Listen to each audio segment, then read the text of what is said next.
আমরা একটু বিষয় লক্ষ্য করি, যদি গণতন্ত্রকে হারাম বলে আমরা সবাই গণতন্ত্র থেকে সরে পড়ি, তাহলে দেখা যাবে দেশের সেকুলারগণ এবং দেশের পাপাচারী ব্যক্তিগণ এবং বামপন্থীরা গণতন্ত্রের পার্লামেন্টের মধ্যে সবাই বামপন্থী থাকবে।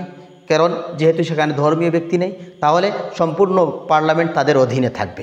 এবার যখন তাদের অধীনে সম্পূর্ণ পার্লামেন্ট থাকবে, তখন তারা যে কোনো সময় ইসলাম বিরোধী যে কোনো আইন করতে পারবে। কারণ যখনই ইসলাম বিরোধী কোনো আইন করতে যাবে, তখন তাদেরকে কেউ বাধা দিবে না। তখন তারা দেশের মধ্যে এই আইনটা প্রয়োগ করবে, যে দেশের মধ্যে আইন করার কারণে দেশের সম্পূর্ণ জনগণ সেই আইনের অধীনে থেকে সবাই পাপাচারে লিপ্ত হওয়ার সম্ভাবনা রয়েছে।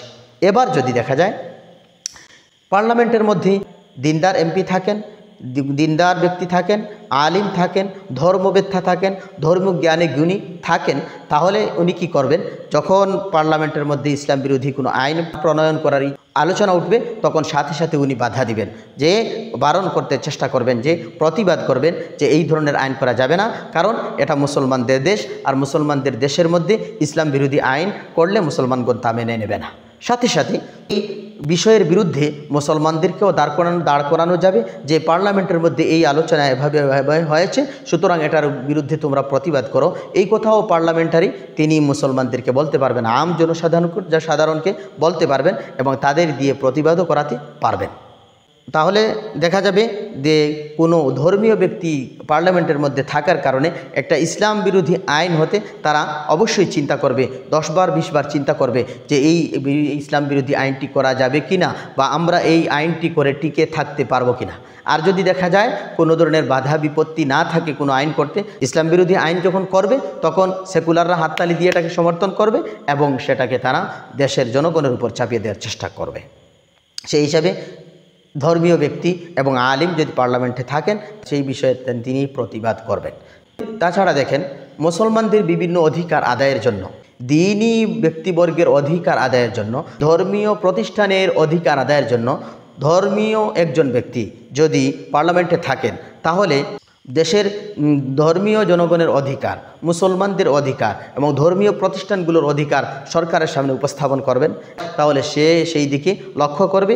আর যদি কোনো ধর্মীয় ব্যক্তি, যদি কোনো দিনদার ব্যক্তি, কোনো আলিম ব্যক্তি যদি পার্লামেন্টে থাকেন না, তাহলে ধর্মীয় ব্যক্তিবর্গ এবং ধর্মীয় প্রতিষ্ঠানগুলোর কোনো অধিকার তাদের কাছ থেকে আদায় করা যাবে না।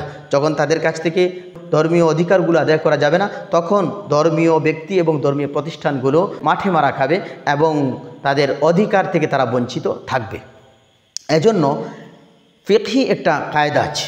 ফিকহি কায়দাটা হলো মা লা ইয়াতিম্মুল ওয়াজিবু ইল্লা বিহি ফাহুয়া ওয়াজিব।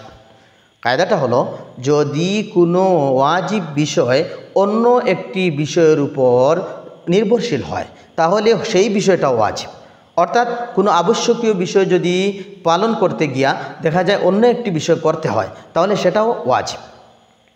এর অর্থ হলো, যখন মানুষের অধিকার, মুসলমানদের অধিকার, ধর্মীয় ব্যক্তিবর্গের অধিকার, ধর্মীয় প্রতিষ্ঠানগুলোর অধিকার আদায় করার জন্য যখন পার্লামেন্টে যাওয়া আবশ্যক, যদি পার্লামেন্টে না যান, তাহলে ধর্মীয় ব্যক্তিবর্গ এবং ধর্মীয় প্রতিষ্ঠানের অধিকার আদায় করা যাচ্ছে না। তাহলে বোঝা গেল ধর্মীয় ব্যক্তি এবং ধর্মীয় প্রতিষ্ঠানের অধিকার আদায়ের জন্য পার্লামেন্টে যাওয়া আবশ্যক।